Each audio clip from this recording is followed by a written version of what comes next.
अन्यहासेयो, hello, हाय, welcome, नमस्ते। मैं हूँ सुचित्रा और स्वागत है आपका हमारे यूट्यूब चैनल सुचित्राज एक्सप्लेनेशन में।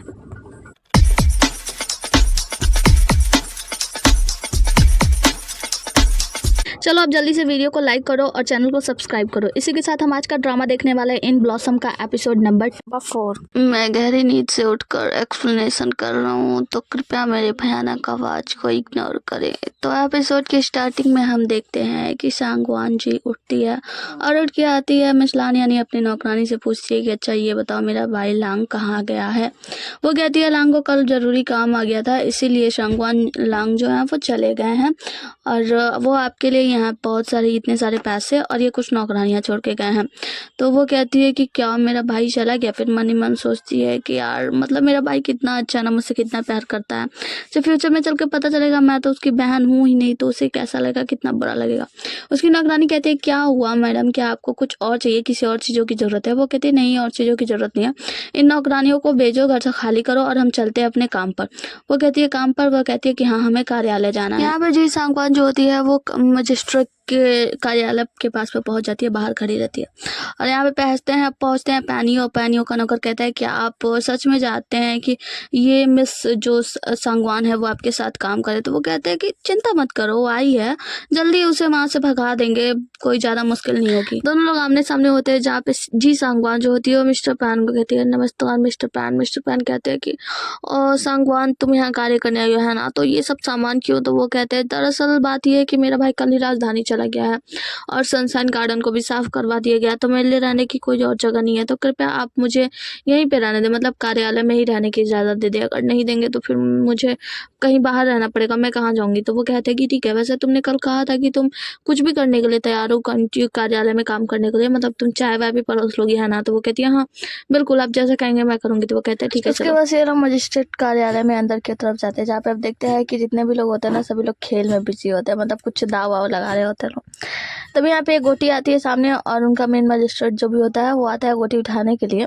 तो देखता है मिस्टर पैन, लेकिन आप तो कल यहाँ पे साइन करने वाले थे ना, कल आने वाले थे यहाँ पे, तो आज ही आ गए। तो वो कहते हैं वैसे मैंने आपको कहीं देखा है। तो वो कहते हैं कि जी हाँ, जब आप पिछली बार यहाँ मजिस्ट्रेट के कार्यालय में आए थे ना उस लड़की को बचाने के लिए, तो मैं यहीं पे था। सांगवान जी इस आदमी को देखते तो उन्हें याद आता है कि वही आदमी है जिसने पिछली बार इनको मारा था। तो ये कहती है कि हर किसी का दिन आता है, अब मेरा दिन है, तो मैं मजा चखा कर रहा हूँ। मिस्टर पैन कहते हैं नहीं कुछ अलग बात है, मैंने तुम्हें कहीं और देखा। हाँ मैंने तुम्हें भूत मार्केट में देखा है, तुम वही हो ना जिसने कहा था कि ये मिस्टर पैन है। तो वो कहता है हाँ आपकी नजरें तो बहुत तेज है, आप तो पहचान गए। उसके बाद कहते हैं आइए ना, मैं बस आपके अंडर में काम करना चाहता था, मैं यहाँ पे आया हूँ और मैं बहुत ही ज़्यादा भाग्यशाली हूँ कि मैं आपके अंडर में काम कर रहा हूँ। तो मिस्टर पैन कहते हैं वैसे भाग्यशाली तो मैं हूँ, आपसे बहुत कुछ जाना है। तो वो कहता है कि अरे मिस्टर पैन आप मेरी चापलूसी क्यों कर रहे हैं, मतलब मैं किसी लायक नहीं हूँ। फिर मिस्टर पैन बड़े फुसलास लाकर उससे पूछते कि अच्छा ये बताओ हैंग में रहने के लिए मुझे क्या करना चाहिए, मतलब हैंग की कुछ खासियत बताओ यार, तुम ही तो हो सबसे समझदार। वो एक चिट निकालता है, मतलब एक मैप निकालता है, देखिए कहता है कि इस तरफ देखिए ये मतलब ये लोग हैं, ये वो लोग हैं, मतलब जितने भी बड़े लोग होता है ना उन सभी लोगों का नाम बताता है। कहता है ये 4 ऐसे प्रसिद्ध लोग हैं जो अगर गलती करते भी है ना, कर भी देना, तो गलती से भी आपको नहीं कहना है कि इन्होंने गलती की है, मतलब इनके ऊपर कोई भी आरोप नहीं लगाना है, इनसे अच्छा मान मिलेगा और हैंग में रहने का मतलब मजा आ जाएगा, कसम से बता रहा हूँ। इनसे बहुत अच्छे पैसे मिलते हैं और आप किसी और को दोषी ठहरा दीजिए, बस इन्हें दोषी मत ठहराइए, बाकी सब कुछ अच्छा चलेगा आपके साथ हैंग में। इन्हें परेशान किया तो समझो हम लोग परेशान हो गए। तो वो कहते हैं कि अच्छा तुम तो बहुत ही ज़्यादा समझदार हो।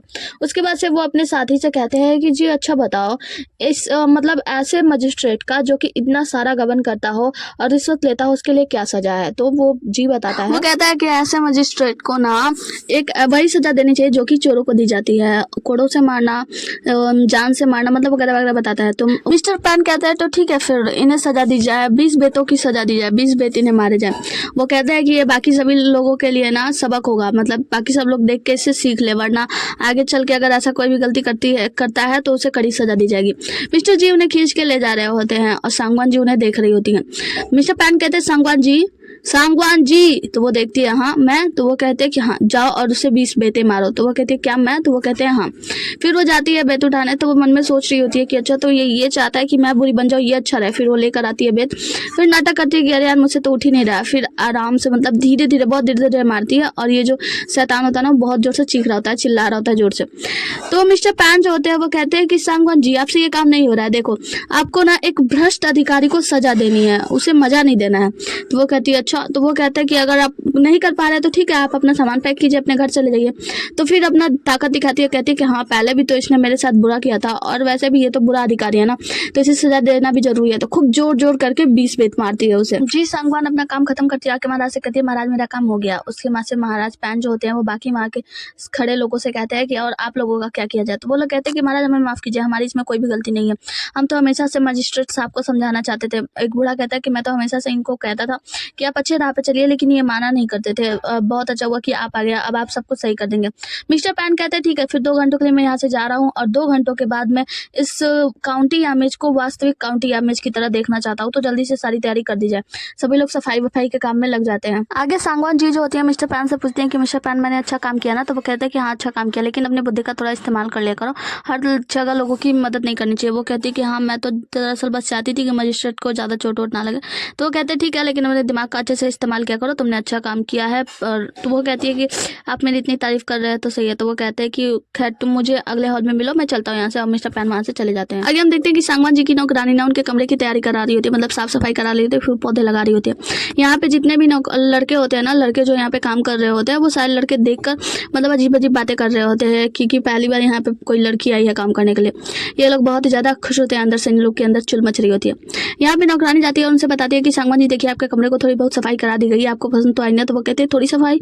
तो वो कहती है कि क्या आपको पसंद नहीं आया, ठीक है मैं अभी बुलाती हूँ और सफाई वफाई कराने के लिए। तो वो कहता है नहीं नहीं रुको, तुम एक बात देखो, मैं ना यहाँ पे सिर्फ एक मामूली सी क्लर्क हूँ, मैं सांगवान जी तुम्हारी महारानी नहीं हूँ, मैं यहाँ पे सिर्फ एक छोटी सी क्लर्क हूँ, तो इतने ज़्यादा पैसा मेरे ऊपर खर्च करने की जरूरत नहीं है। उसकी नौकरानी खर्च की बात सुनकर तो चौंक जाती है। तो वो कहती है कि अरे यार देखो मिस्टर पैन ये मुझे पसंद नहीं करते। क्यों नहीं पसंद करते? शायद इसलिए क्योंकि मैं बहुत ही ज़्यादा खर्चीली हूँ, मतलब बहुत ही ज़्यादा बिगड़ी हुई हूँ, तो मैं उन्हें अपना अलग रूप दिखाना चाहती हूँ, तो मैं साधारण सा जीवन जीना चाहती हूँ। तो वो कहते हैं अच्छा, ये वैसी कहानी की तरह है जहाँ पे राजकुमार को राजकुमारी पसंद नहीं आती और राजकुमारी राजकुमार के लिए बहुत कुछ करती है। तो वो कहती है हाँ।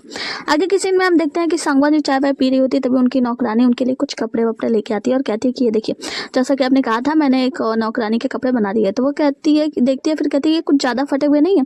तो वो कहते हैं हाँ, वो कहती है कि हाँ मुझे मालूम है, लेकिन देखिए अगर आप ऐसे हालत में जाएंगे तभी तो उन्हें लगेगा ना कि आप कुछ बदलने की कोशिश कर रही हैं। तो वो कहती है हाँ क्या, तो तुम सही रही हो। फिर हम देखते हैं कि सांगवान जी होती है ना, वो फटे हुए कपड़े वपड़े जो होता है पहन लेती है और पहन के जाती है मिस्टर पैनियो के पास और कहती है कि मिस्टर पैनियो क्या आप मुझसे कोई काम कराना चाहते हैं? वो कहते हैं ये सब आपके कपड़ों पे, मतलब आपका कपड़ों से आपका आचरण मैच नहीं कर रहा, मतलब आपके आचरण के हिसाब से कपड़ा तो नहीं है। तो वो कहती है हाँ देखिए मैं बहुत ही बड़ी विपत्ति से बच गई हूँ और इसीलिए मैं अपने जीवन की नई शुरुआत करना चाहती हूँ, ये तो आप अच्छे से जानते हैं, बस इसीलिए मैंने ऐसे साधारण से कपड़े पहने हैं। तो वो कहते हैं अच्छा, तो एक बात बताइए कि उस रात को जब आप सनशाइन गार्डन में आई थी उसके बाद से आप कहाँ चली गई थी और आपके साथ ऐसा क्या दुर्घटना हुआ कि आपकी ऐसी हालत हो गई? वो कहती हैं कि अरे क्या मतलब राजकुमारी उस रात सनशाइन गार्डन में भी आई थी। तो उसके बाद से वो कहती है कि दरअसल बात यह ना कि उस रात जब सनशाइन गार्डन में मैं निकली तो मैंने अपने लिए सुसाइड नोट लिखा और फिर यहाँ से भाग गए, लेकिन आगे जाने पर मुझे कुछ डाकुओं ने पकड़ लिया था और वो मुझे लेकर जा रहे थे अपनी गाड़ी से, तो मैं उनकी गाड़ी से कूद गई थी, जिसकी वजह से मैं पहाड़ों से गिर गई और उन डाकुओं को लगा कि मैं मर गई, इसलिए उन लोगों ने मुझे छोड़ दिया। तो वो कहते हैं अच्छा। तो वो कहती है कि वैसे एक बात बताइए, आप मुझसे ये सब क्यों पूछ रहे हैं, कि आपको मेरी चिंता हो रही है? वो कहते हैं नहीं ऐसी बात नहीं है। मिस्टर पैन कहते हैं दरअसल मेरी वजह से इतना सब कुछ हो गया ना, इसलिए मैं थोड़ा सा परेशान हूँ। ऑफिस के करीब आते कहते वैसे मैंने तुम्हें बहुत ही ज्यादा परेशान किया ना, और उसके बालों पे हाथ रखने जाते तो अपना चेहरा हटा लेती है, तो बालों पर से एक बेकार सा चीज होता है, कुछ फंसा होता है, निकाल के उसे दे देते हैं तो खुश हो जाती है। फिर वो कहता है कि वैसे तुम्हें मेरा काम करना होगा। तो वो कहती है हाँ हाँ कहिए ना, आप जो कहेंगे मैं वो करूंगी। तो वो कहता है लेकिन मुझे नहीं लगता शायद तुम कर पाओगी। वो कहता है आप बोलिए तो वो कहता है कि ठीक है। तो जो हमारे जो अंडर में काम करने वाले बूढ़े व्यक्ति हैं ना, वो बहुत ही ज्यादा बूढ़े हो गए, तो मुझे लगता है वो रजिस्टर साथ संभाल नहीं पाएंगे, वो लिखा पढ़ी का काम नहीं कर पाएंगे, तो एक काम करो तुम चल के वो काम कर दो। कहती है कि ठीक है।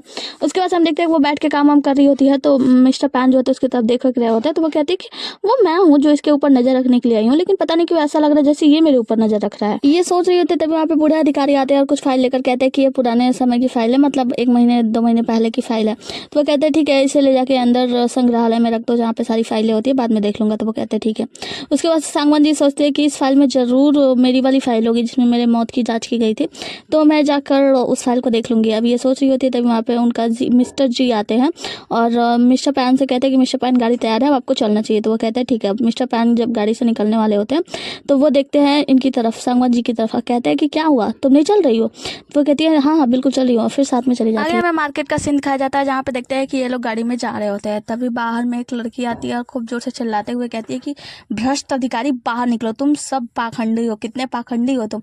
तो मिस्टर पैन बाहर निकलते हैं। वो कहते हैं क्या हुआ महिला, क्या आपको कोई परेशानी है? कोई परेशानी है तो बताइए, और किस बात से आप नाराज हैं?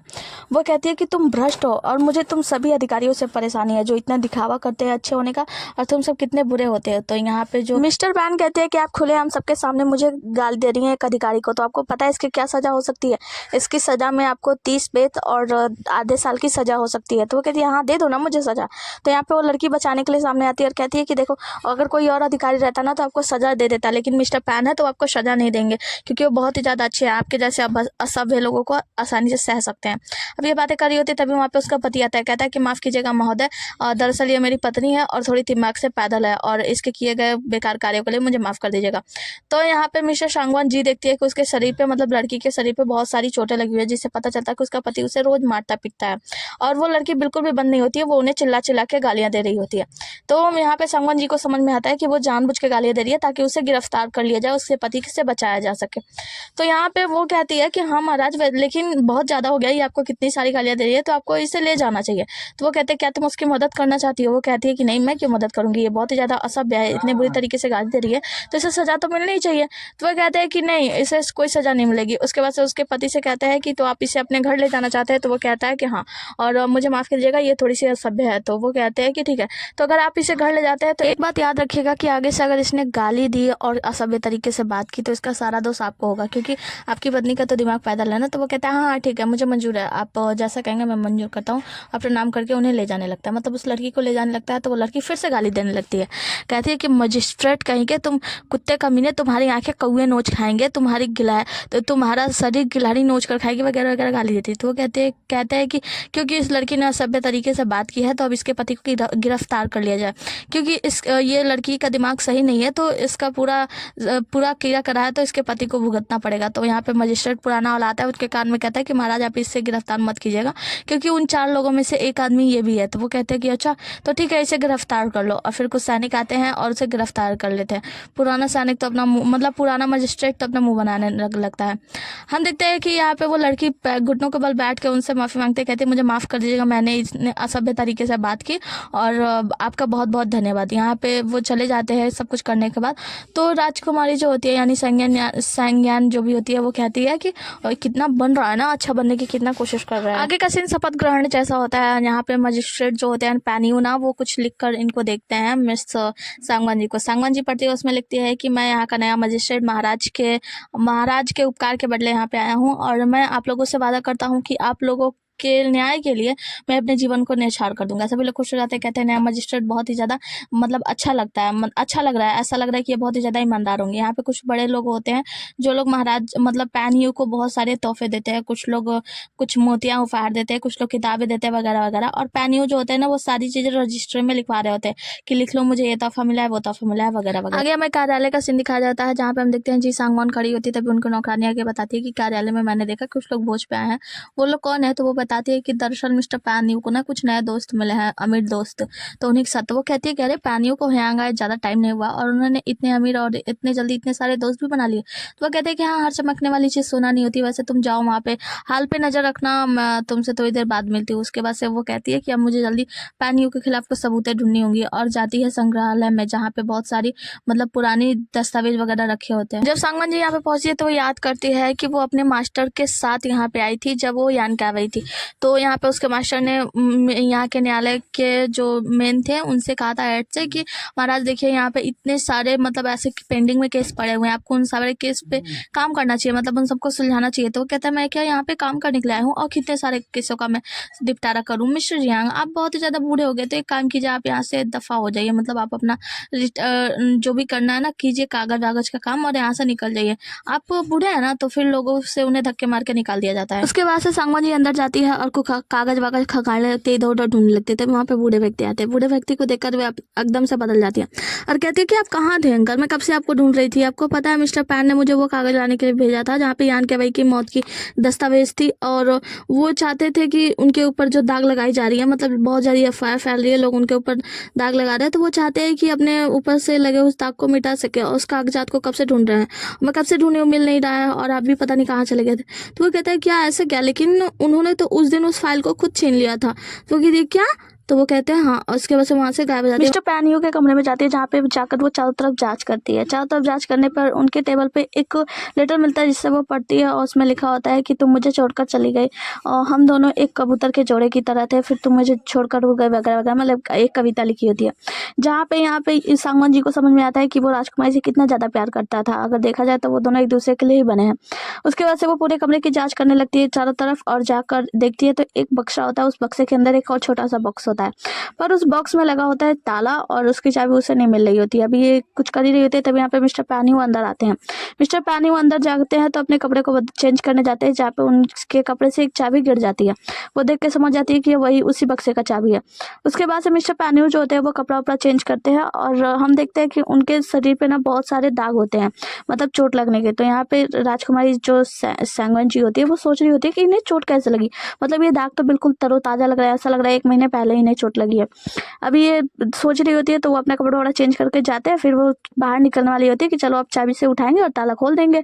अभी जैसे ही ये दरवाज़ा खोलती है, मतलब बाहर जाती है निकलती है, वैसे ही मिस्टर पैनियो फिर दोबारा मुड़ के आते हैं और उस चाबी को उठाकर लेकर चले जाते हैं। आगे हम सिल्वर रेन टेरेस को देखते हैं जो कि जाते हैं एक जगह पे कुछ लोगों को प्रणाम करते हैं। कहते हैं कि मास्टर्स, कुछ दिनों से मेरे जो मास्टर हैं, युवा मास्टर, वो मिल नहीं रहे हैं, तो अब आप लोगों को बैठक करनी चाहिए। मतलब बैठक में बुलाने से मतलब सिल्वर रेन टेरेस को कोई भी आपत्ति नहीं है। यहाँ पे हम देखते हैं 3 लोगों को, जो कि एक होते हैं गुयोंग जो रिफिल हॉल के प्रमुख होते हैं, और दूसरे होते हैं कैसेंग जो कि जीवन और मृत्यु हाउस के प्रमुख होते हैं, और तीसरी होती है किंगडी जो कि 100 फ्लावर्स कोर्ट के प्रमुख हैं। आगे हमें पता चलता है कि हैंग सिटी के 4 प्रमुखों में से ये 3 प्रमुख हैं और पहले वाले वो जो पकड़े जा चुके हैं। यहाँ पे एक प्रमुख जो होते हैं रेन टेरेस की तारीफ करते हुए कहते हैं कि रेन टेरेस हैंग सिटी में बहुत ही ज़्यादा प्रसिद्ध है, हम चारों के अलावा भी सबसे ऊपर यही है। सिल्वर रेन टेरेस जो कि ईमानदार होते हैं, इनके जाने के बाद ये तीनों लोग आपस में बात करते हैं कि हमें अपने चौथे साथी को छुड़ाना चाहिए।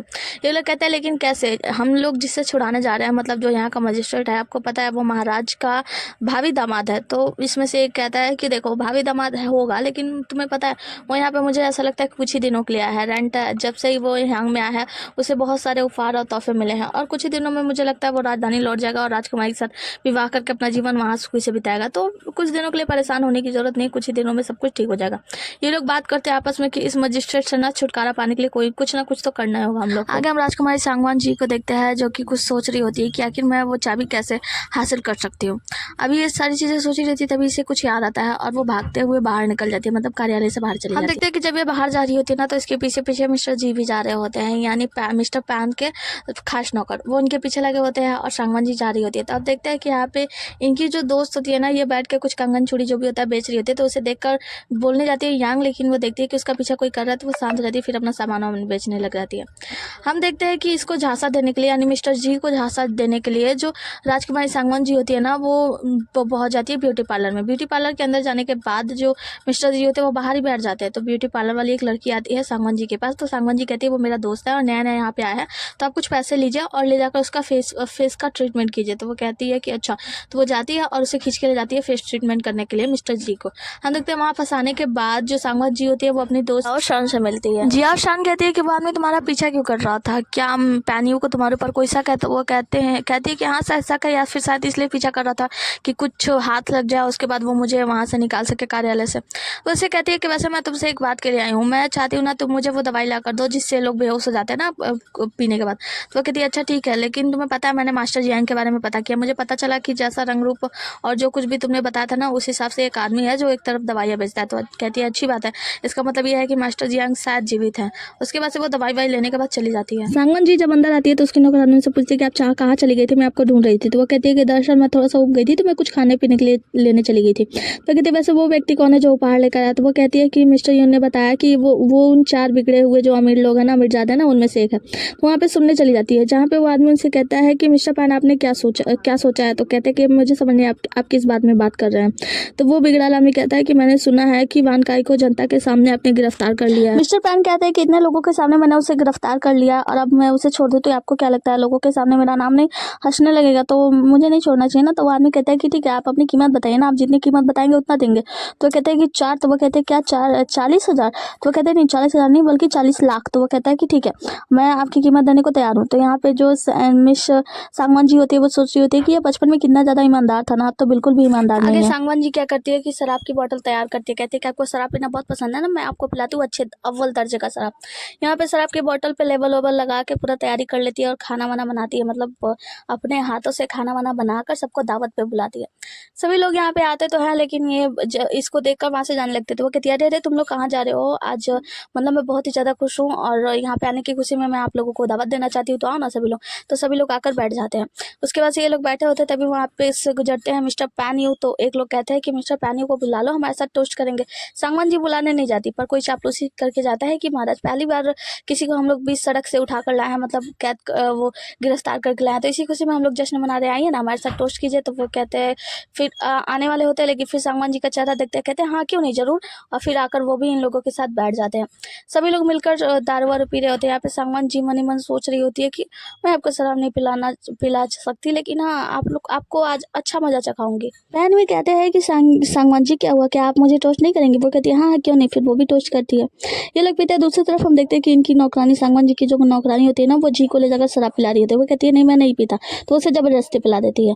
हम देखते हैं कि पीने के बाद सभी लोग यहाँ पे बेहोश हो गए होते हैं, लेकिन सांगवान जी ने पहले ही इसकी दवाई खा ली थी, इसलिए वो बेहोश नहीं हुई होती है। हम देखते हैं कि सांगवान जी क्या होती है, मिस्टर पैन को उठाने जाती है। तभी एक नौकर आता है, कहता है कि आप क्या करिए। वो कहती है कि अरे ये बहुत ही ज्यादा नशे में है ना, तो मुझे लगता है इन्हें कमरे में ले जाना चाहिए। फिर वो उन्हें खुद ही उठाती है और उठाकर उनके कमरे की तरफ ले जाती है। हम देखते हैं कि ले जाकर जब ये बेड पर उन्हें सुलाती है, तो इनके बालों के हेयर पिन से उनके गले पे एक निशान लग गया होता है, जिससे उनके खून आने लगता है। वो कुछ जो ध्यान व्यान ज़्यादा नहीं देती, लेकिन देख लेती है। फिर हम देखते हैं कि वो उनके पॉकेट से, मतलब उनके कपड़ों में से वो चाबी वाबी निकालती है। चाबी निकाल कर ले जाकर बक्से की जांच करती है। बक्से को खोलती है, जिसमें उन्हें वो फोटो मिलता है, पुराना फोटो जो वो बूढ़े व्यक्ति ने, अंधे बूढ़े ने बनाया थी। वो फोटो देखती है। उसके बाद से वो उस दस्तावेज को पढ़ती है, जिसमें यांग की मौत के बारे में लिखा होता है। उसमें लिखा होता है कि यांग के मौत के समय उस कमरे में कोई भी नहीं था, और जब वो छत से गिरी पश्चिम के तरफ से दिशा से, तो उसके शरीर पे भी कोई भी दाग नहीं था पिटाई का, और साथ ही उसके शरीर पे कुछ पानी से बना दाग था। तो वो कहती है पानी से बना दाग। अब ये सब सोच रही होती है, तभी हम देखते हैं कि इधर मिस्टर पैन यू जो होते हैं ना, वो करवट लेते हैं। करवट लेने की वजह से वो क्या करती है, जल्दी जल्दी उस बक्से को बंद कर देती है और उस चाबी को लाकर उनके शरीर में, मतलब उसके कपड़े में रख देती है, और कहती है कि मिस्टर पैन यू आप थोड़ा आराम कर लीजिए, मैं आपसे बाद में मिलती हूँ, और वहाँ से चली जाती है। उसके बाद से हम देखते हैं कि मिस्टर पैन यू सिर्फ बेहोश होने का नाटक कर रहे होते हैं, वो उठकर बैठ जाते हैं। आगे की सीन में हम देखते हैं कि सांगवान जी जो होती है, वो खड़े खड़े ये सारी चीज़ें सोच रही होती है कि उसके ऊपर पानी का दाग था, मोमबत्ती बुझने के पहले, मतलब वहाँ पे पैन यू थे, कोई तो यहाँ पे था, इसने परछाई में देखा था। ये सारी बातें याद कर रही होती कि कैसे करके यांग की मौत हुई होगी, यानी मतलब सांगवान जी की मौत हुई होगी। ये सारी बातें वो सोच रही होती है। तभी यहाँ पे उसकी नौकरानी आती है और कहती है कि महारानी, सांगवान जी आपको बाहर मिस्टर पैन यू अपने साथ ले जाना चाहते हैं, उन्होंने आपको बुलाया। तो वो कहती है कि क्यों? तो वो कहती है कि आपका काम सफल हो गया ना, कि आप तो, ये तो खुशी की बात है कि वो आप कहीं जा रहे हैं, तो आपको अपने साथ ले जाना चाहते हैं। तो वो कहती है उसके बाद से हम इन दोनों लोगों को गाड़ी में देखते हैं, जहाँ पे दोनों लोग आपस में बातें करते हुए जाते हैं, जहाँ पे मिस्टर पैन यू कहते हैं कि मैंने सुना कल रात तुम मुझे मेरे कमरे में ले गई थी। तो वो कहती है कि हाँ, मुझे पता नहीं था कि आप पीने के बाद इतने ज़्यादा बेहोश हो जाते, मतलब इतने ज़्यादा होश में नहीं होते। तो वो कहते हैं कि अच्छा, मुझे तो आश्चर्य है कि तुम इतना अच्छा पीती हो, मतलब इतना अच्छा पियक्कड़ हो कि पीने के बाद भी तुम्हें नशा नहीं हुआ। वो कहती है कि हाँ, शायद कल रात पीने के बाद मुझे नशा का कुछ पता ही नहीं चला। तो वो कहते हैं अच्छा, वैसे कल रात तुमने मेरे साथ कैसा व्यवहार किया, कुछ गलत किया शायद, मुझे याद आया। तो वो कहती है नहीं, ऐसा तो कुछ नहीं हुआ। तो वो कहते हैं कि हाँ देखो मेरे गले पे निशान भी है। तो वो कहते हैं कि अच्छा, ये ना मच्छर ने काटा होगा, आपको पता है कि मैं कार्यालय में बहुत सारे मच्छर हैं, तो किसी मच्छर ने काट लिया होगा। तो वो कहते हैं अच्छा। तो वो कहती है वैसे आप मुझे ले कहाँ जा रहे हैं? तो वो कहते हैं कि तुमने कहा था ना तुम्हें कुछ डाकुओं ने किडनैप कर लिया था, तो मुझे एक डाकू मिला है, मैं तुम्हें वहीं पे ले जाना हो, ताकि तुम शिनाख्त कर सको कि वो डाकू कौन सा है। आगे हम देखते हैं कि पैन यू जो होता है ना, वो सांगवान जी को एक झोपड़ी के पास ले जाते हैं। उसके बाद से ये लोग अंदर जाते हैं, और अंदर एक आदमी बैठा होता है, जिससे मिस्टर पैन यू पूछते हैं कि अच्छा बताओ तुम्हारे पास ये गाड़ी कैसे आई, और जो गाड़ी तुम्हारे घर के बाहर है, वो गाड़ी तुम्हें पता है ना सांगवान जी के परिवार वालों से, तो क्या तुम ही वो डाकू हो जिसने सांगवान जी को मारकर उससे उसकी गाड़ी छीन ली थी? तो वो कहता है नहीं मुझे माफ़ कीजिए, मैं कोई डाकू नहीं हूँ। तो वो कहता आदमी वैसे आप कौन है? तो यहाँ पे सांगवान जी बताती है कि मिस्टर पैन यू यहाँ के नए मजिस्ट्रेट हैं।